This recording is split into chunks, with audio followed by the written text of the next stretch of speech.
E isso é o vínculo que está sendo criado de amor, né? De amor, porque vê Deus em Jesus. Como o Felipe falou assim, mostra-nos o Pai. Assim, ó, Felipe, eu estou há tanto tempo convosco, não entendeu ainda quem é o Pai? Eu estou no Pai, o Pai está em mim. Tá bom? Deixa eu dar um conceito aqui que o presbítero Francisco vai entender melhor.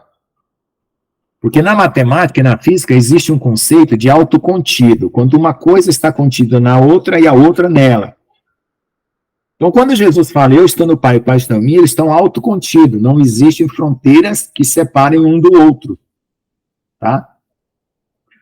Então, existe esse conceito de autocontido. Tá? O universo é autocontido, não existe bordas para fora do universo, segundo os físicos. Tá? Então, Jesus e o Pai são um, porque eu estou no Pai e o Pai está em mim. Tá? Não sei se vocês entenderam. Não existe nada para fora de Jesus que não é Deus, não existe nada para fora de Deus que não é Jesus. Tá? E, Pastor Lucas, é complicado até levantar essa hipótese aqui, até pelos outros irmãos, porque há diversas outras passagens que eu posso citar aqui que não vai coadunar com isso. Quais delas? Exemplo. Meu pai é maior do que eu. Ah, tá. Entendi. Não, mas eu posso explicar. Por que o pai é maior. Não, continue sua aula, a gente pode falar no particular, que é melhor. Tá bom. Tá. Então, vamos lá. Aí é que está o mistério da situação, né? Vamos lá. Então, os líderes religiosos murmuraram a respeito dele, porque ele havia dito, eu sou o pão que desceu do céu. Então, tá vendo? Aí aqui está em confronto com os religiosos. E eles disseram, não é este Yeshua, o filho de Yosef, cujo pai e mãe nós conhecemos?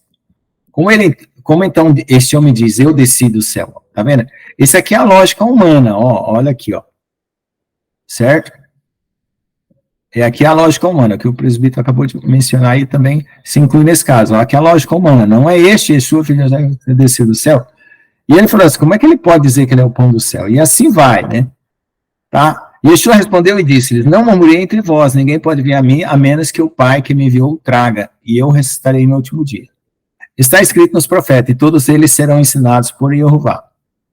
Então aqui tem um comentário, 233, depois a gente lê. Portanto, todo aquele que ouviu o Pai, todo aquele que ouviu, não sei, que ouviu o Pai e dele aprendeu, vem a mim. Ah, não, ouviu mesmo. Todo aquele que ouviu o Pai e dele aprendeu, vem a mim.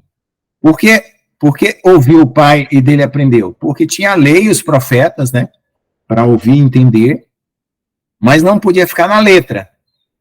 Porque se ficasse na letra, não poderia ter aprendido, né?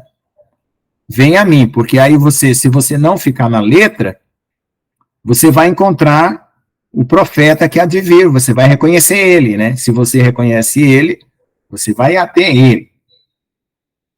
Coisa que os religiosos não conseguiram, né, ultrapassar o limite. Tá? Não que alguém tenha visto o Pai, exceto aquele que veio de Jeová, ele viu o Pai. Então, só Jesus viu o Pai. Tá? E aqui tem muita coisa para explicar para vocês, muito. O problema é que quando eu uso as minhas palavras com o modelo que eu estou fazendo, vocês não conseguem atingir o modelo das minhas palavras, porque você não tem a minha vivência e a minha conceituação. Mas se você já tem uma conceituação pessoal e um modelo que se adapta ao que eu falo, e você entende e tem aquela ressonância, você compreende o que eu falo. Senão eu vou continuar falando aqui e ninguém vai entender nada. Começando aí com esse conceito do autocontido, né? Que o irmão Francisco falou que tem exceções aí na palavra, mas não tem. O problema é que não tem. É a maneira como você entende. Não digo que alguém tenha visto o Pai, será aquele que viu o Pai. Então, o que é ver o Pai? No caso aqui, ó, para começar aqui, para ficar mais fácil. Quando foi que Jesus viu o Pai? Na criação. Quer dizer, a nossa referência é a criação, é claro que na eternidade, porque o Filho é a expressão do Pai em palavras. Então, Deus disse e ouve, né? Haja luz e houve luz. Então, essa expressão, ela é reflexiva para Deus. Se essa expressão, toda expressão é reflexiva, né? Quando você fala, você também ouve o que você fala. Certo? Toda expressão do ser é reflexiva. Então, quando Deus exprimiu Jesus como palavra, tanto o Pai ouvia o que estava falando, como o Filho sabia que estava sendo falado pelo Pai. Então, é reflexivo. Espiritualmente, isso é reflexivo. Aí, aqui, ó.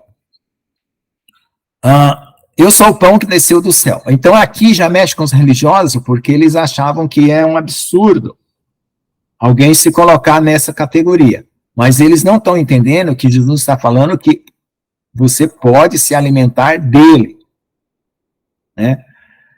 Não é isso, gente. Aí eles vão aqui para o reducionismo. O reducionismo diz assim, bom, eu estou vendo um cara na minha frente, ele é filho de José, e o pai e a mãe nós conhecemos. Bom, pera um pouco. Você está vendo, está tudo certo.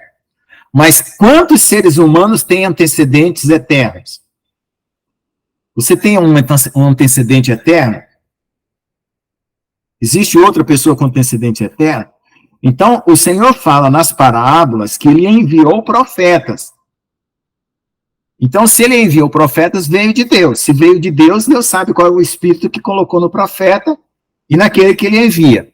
Então, nós temos o nosso antecedente eterno não como ser, mas como alma escolhida para crer. Né? Que Paulo chama de predestinado, por causa da presciência de Deus. Não é predestinação no fim de quem vai ser salvo e quem não vai ser salvo. Não é isso. É porque Deus, vamos dizer assim, teve uma eleição pessoal, né, das almas que haveriam de crer. Né? Ele sabe quais são, porque ele conhece a história do começo ao fim. Aí tem outras coisas que entram até a mecânica quântica para explicar certas coisas. Mas o que é isso? Não é predestinação, e não é dizer assim, ó, Deus sabe que eu vou cair, portanto eu nem vou continuar. Não é isso. A questão é assim, quando você penetra dentro do seu coração, você está viajando no tempo. Quando você se purifica, eu estou tentando dar uma explicação mais razoável possível, você está viajando no tempo. Então, o que você busca? Quando você diz assim, eu estou puro, você vai chegar um dia que você vai falar assim, poxa, eu estou puro, Jesus me purificou, agora eu posso subir. O que significa isso? Significa que você encontrou o seu verdadeiro eu. Quando você encontra o seu verdadeiro eu, você está voltando ao dia da sua criação como alma, anterior a esse mundo. Quando você encontra esse dia da criação como alma anterior a esse mundo, você se reflete em Deus, e Deus se reflete em você, e você some desse mundo. Que é isso que Deus quer que nós cheguemos até a volta dele. É essa reflexão interna que precisa acontecer dentro de você. Ela está estendida no tempo, no futuro, mas no interior seu volta ao passado.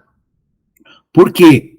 Por que é volta ao passado? Porque quando a serpente pica nós, lá em Adão, ela pica todo mundo. Ela fere toda a humanidade. Então, como é que a humanidade pode ser resgatada se ela contaminou todos? Então, ela é resgatada porque Jesus limpa os pecados e porque o Espírito Santo te dá a condição de você recuperar o seu verdadeiro eu que está escondido em Deus antes da criação do mundo. Conseguiram entender? Isso é um mergulho interior ultradimensional que tem que acontecer, irmãos, até a volta de Jesus. Por que nós nos santificamos? Por que nós mortificamos a nossa carne? Será que é para dar aquele aspecto legal de justiça, de que eu sou justo, sou mais puro? Não. É porque você está dissolvendo aquele ser que foi implantado dentro de você como um vírus e projetou-se nesse tempo. Então, quando você destrói esse ser que se projetou no tempo, você tem liberdade espiritual de retornar antes da criação do mundo, quando Deus estava te olhando de face a face. No dia que você fizer isso dentro do teu íntimo, do teu coração, Jesus te sugou totalmente. Você não se perde mais. E por isso que confunde com predestinação.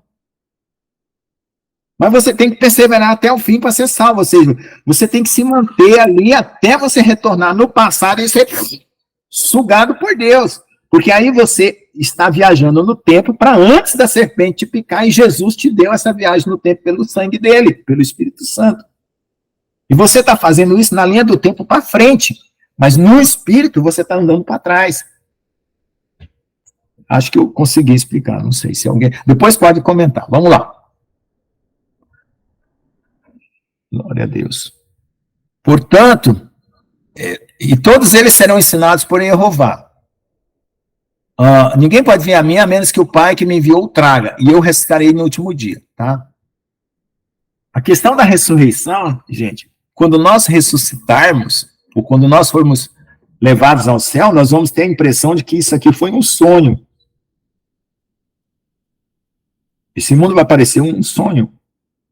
Por isso, porque o círculo, ele volta sobre o ponto inicial, né? Você começa a traçar um círculo, você volta sobre o ponto inicial, quando você termina o círculo. Então, o círculo da temporalidade, ele volta sobre o ponto inicial, que é a tangente da reta tangente que dá a eternidade. Então, o que vai acontecer? Você vai ter a impressão que você estava dentro de um sonho. Falei, poxa, mas eu caí, pequei, voltei. O que é isso? Bom, glória a Deus, estou aqui. Vamos embora.